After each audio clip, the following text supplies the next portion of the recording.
So we're gonna start with the foot. So we're gonna do an AP foot. So again, you can move the table up so that it's easier for you to work. Notice I have gloves on for touching my patient's foot.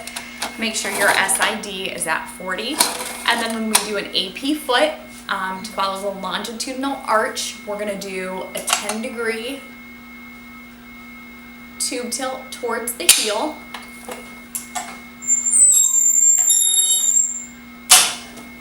Line up your cassette so your central raise in the center. I'm going to have Libby bring her left foot up, and for this you want to be centered at the base of the third metatarsal. So if you kind of run your hand along, you can feel where that's at. Collimation include, you should be able to see the shadow of the heel on the film.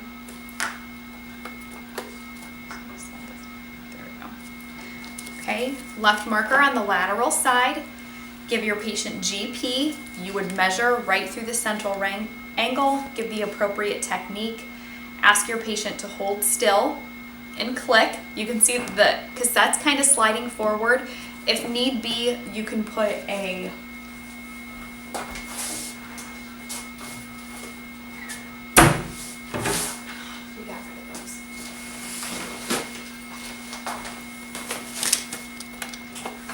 weighted bag at the end of that in order to help hold it still if the patient's foot is forcing it forward. So from this, we're going to go on to a medial oblique. So you need to remember to take your tube tilt off.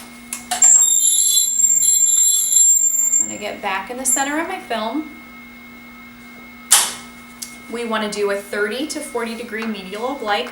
So just have your patient turn their knee inward.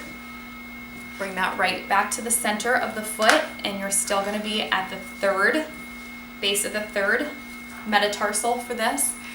Measure right through your central ray, GP, ask your patient to hold still and click. And then from here, we're going to do a lateral foot. So when you do a lateral foot, the projection is going from medial to lateral. So have your patient relax and just rotate their leg outward. We want them to flex their foot. And then put the long axis of the IR along the long axis of the foot. I can turn my tube head here.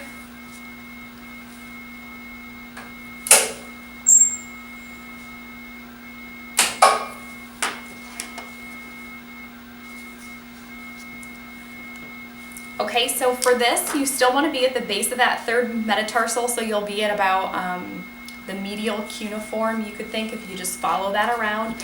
You can see I have light, my anterior to my patient's toes. I have light behind the heel. Open up your collimation to include a small portion of the distal tibia and fibula. You'd measure right through your central ray. Ask your patient, give them GP. Ask your patient to hold still and click.